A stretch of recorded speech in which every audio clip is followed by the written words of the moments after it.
Che, Marcelo, a ver, contanos, Papaleo, López Rega, AAA, ¿qué nos podés contar? Sí, bueno, para decir, Papaleo es el brazo político de la AAA, uno de los brazos políticos, como eran tantos funcionarios que respondían a López Rega en función política.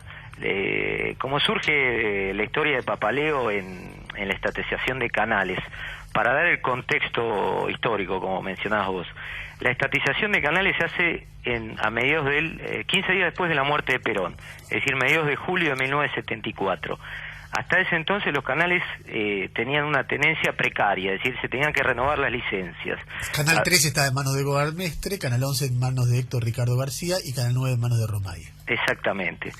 Entonces ahí había dos propuestas. La de Perón, que ya tenía la idea de que, bueno, negociar y buscar un acuerdo parlamentario para ver si continuar o no, pero con esta licencia, pero en un acuerdo consensuado a través del Parlamento. Entonces, en diciembre del 73, él impone una prórroga de 180 días para que el tema vaya al Parlamento y se discuta, ¿no? Después estaba la idea cooperativista de los gremios de actores, de televisión, etcétera, en los que estaba Luis Brandoni, y la idea de ellos, bueno, era empezar a armar cooperativas de trabajadores para meter en un proyecto de estatización, poner programas así producidos por trabajadores, ¿no? Por los gremios televisivos. Y finalmente lo que prospera es el proyecto de López Rega, es decir, apenas muerto Perón, López Rega directamente estatiza los canales, los expropia por ley, los interviene y empieza a ejercer la censura en todos los canales de televisión. Se dice, el otro día Alejandro Borges decía, entraron a los canales a punta de pistola. Exactamente. A Egoar Mestre, a Romay y a Héctor Ricardo García les pusieron un revólver en la cabeza y dijeron te vas y tuvieron que irse. No solo eso, sino cuando los representantes legales van a hacer la denuncia a la policía, los atiende el comisario Villar, que era el jefe de la AAA, uno de los jefes, y los echa directamente.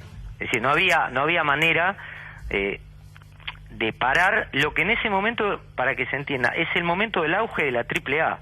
Una vez que muere Perón, entonces ahí hay 200 muertos entre julio y agosto. A ver, el rol exacto de Papaleo, ¿vos te lo acordás? Sí, Papaleo era gerente artístico de Canal 7, sí, ¿no?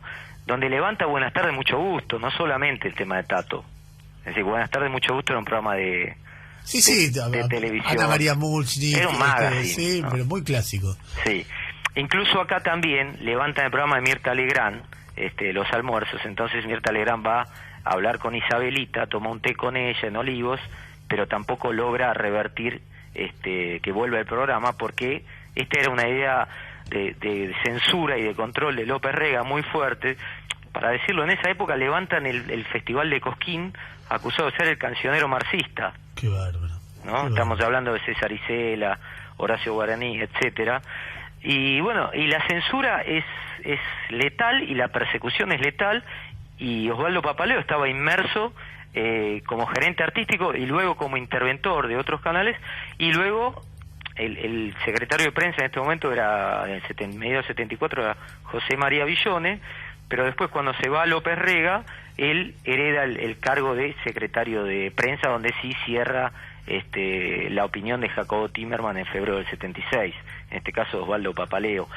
Lo que digo es, que vos decías, no tergiversar el pasado, presentar ahora a Osvaldo Papaleo como un compañero, ¿sí?, gente de que militó en la tendencia peronista, que hace escenas a militantes de la izquierda peronista, etcétera.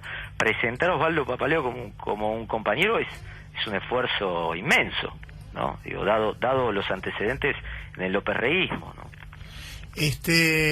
Marcelo, bueno, muy interesante lo que estás cantando, y me parece que es importante por lo menos no dejar pasar que esto sea así. Eso no quiere decir nada sobre papel prensa, no quiere decir nada, eso es otra discusión. Pero en términos simbólicos, a ver, para decirlo de otra manera, el gobierno hace toda una cuestión sobre quién se sienta al lado de quién. Por ejemplo, fulano de tal se sentó al lado de Volcati, miren, y ni qué hablar los militantes de la web contra Patricia Sosa contra la rural. O fulano de tal se dio la mano con Macri. Bueno, que es muy difícil encontrar gente que esté más a la derecha de la gente con la que se está sentando el gobierno últimamente en ese acto para hablar. Guillermo Moreno, Hugo Moyano, Aníbal Fernández, Osvaldo Papaleo, Vudú mismo, es gente que es muy difícil calificar como progresista, ninguno de ellos, es gente de la derecha neoliberal o de la derecha peronista más clásica. No hay ahí nada que puedas decir, bueno, este tipo realmente creyó toda su vida en valores para que la sociedad vaya hacia ese lado. Está bien, pero uno puede entender lo de Vudú, bueno, era del SEMA, liberal, ortodoxo, estamos en otra posición, bueno. Pero ya cuando hay olor a AAA, tampoco estamos hablando de Moyano, porque también ahí hay un tema de pragmatismo político, la base política que tiene Moyano es muy importante, etcétera. Bueno, hubo denuncias iniciales de Moyano. Pero el mismo día ese, en el acto en el cual asume Moyano en La Plata, aparecen banderas de la Juventud Sindical por primera vez. Sí. Y eso no es inocente, porque la Juventud Sindical peronista en la década del 70 se formó para balearse con la Juventud Peronista y con los montoneros y la tendencia particularmente. Y en Mar del Plata, referente de esa juventud, era Moyano. No, y la Juventud Sindical Peronista era la fuerza de choque de los gremios para frenar el avance de la izquierda en la calle. Por eso decía que estaban a tiros en La Plata. Es muy difícil encontrar de ahí, bueno, en fin. Sí, no, acá hay una tergiversación histórica, un corte, pero no es, lo que es un poco contradictorio es que los primeros 4 o 5 años del kirchnerismo, incluso Kirchner iba a homenajes de compañeros militantes muertos por la AAA en el año 75. Por eso en la época estaban Bonazo, Victoria Donda, Tumini, Graciela Ocaña, Luis Juez, Aníbal Ibarra, Romina Piccolotti, era otro kirchnerismo. Ahora vos ves una cosa distinta, qué sé yo. Sí, pero incluso también con la causa judicial de la AAA, vos decías muy bien, bueno, que yo lo menciono en el libro también, hay 600 denuncias de casos de desapariciones de la CONADEP del gobierno peronista.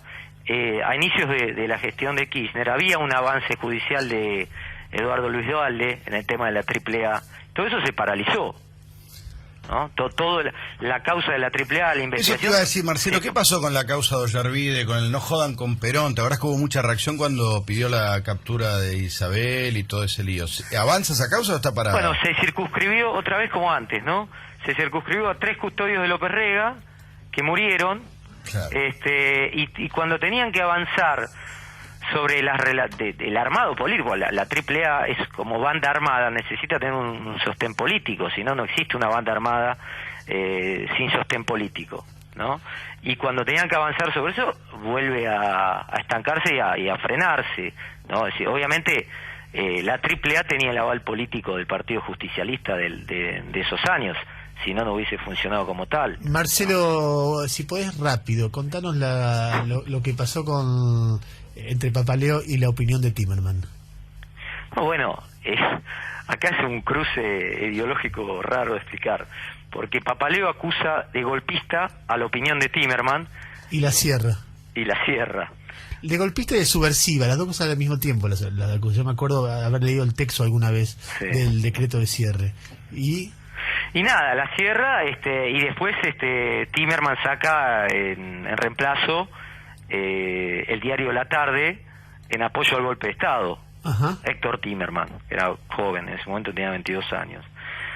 Y después, nada, Papaleo va preso y es torturado. Timerman que también. Bueno, va... El padre, digo. Timerman va, claro, Héctor Timerman apoya el golpe militar, incluso está destacado en el libro de Graciela Mostkowski, la biografía, deja la impresión el libro de que el propio Timerman despoja a Lidia Papaleo de Greiber de las acciones de la opinión, que eran también de Greiber. En este periodo, que también Montoneros reclama el dinero que le entregó a Greiber, que eran 17 millones de dólares, ¿no? Estamos hablando del último trimestre del 76, y nada, y después el propio Jacobo Timerman es torturado por las bandas militares de Suárez Mason y Camps. Es decir, que es un periodo muy confuso, muy complejo, con muchos cambios, y ahora es muy difícil de sintetizar y poner blanco sobre negro, es decir, presentar a Osvaldo Papaleo como un militante o como un compañero con cenas homenaje por parte de lo que era la izquierda peronista de entonces. Es muy impresionante. Es muy impresionante. A ver, Marcelo Larraqui, que estás escuchando, es autor de uno de los mejores libros de investigación que se hizo en la Argentina, que es coautor de él, que es el libro sobre la vida de Galimberti. Búsquenlo, ahora se está reeditando, lo escribió con Roberto Caballero, que es otro amigo. Escribió también López Rega, el peronismo y la AAA, y está escribiendo una serie de libros sobre la violencia política en Argentina. Escribió Fuimos soldados sobre el retorno a los montoneros. El 79, que fue divino. Bárbaro también. De Perón a Montoneros es uno de los libros, es un especialista, realmente uno de los máximos especialistas de nuestro gremio en violencia política. Vos tenés una página web, Marcelo, ¿no? Sí, es www.marcadosafuego.com.ar, donde bueno, hay varios capítulos que se pueden levantar online. Que cuentan historias de nuestro país, ¿no? Marcelo, te mando un abrazo y siempre muy agradecido por la atención que tenés con nosotros, ¿eh? Hasta luego, muchas gracias a ustedes. Era Marcelo Larraqui, ustedes lo escucharon. En fin, la historia dura de la Argentina. Fue muy duro, los años 70 fueron años durísimos. Los comienzos de los 80 también fueron duros, quizá un poco menos. Uno cuando escucha estas historias, más allá del maniqueísmo, de la manipulación, de las discusiones agrias desde el presente, no deja de agradecer que los hijos de uno estén creciendo en un país mejor. Porque la verdad, es un país mucho mejor. Yo sé que mucha gente no se da cuenta porque es muy joven, pero es mucho mejor que aquel país. Sí, yo creo que de todos modos, una de las cosas que hay que aprender es a mirar el pasado con un poquito de piedad, en todo sentido.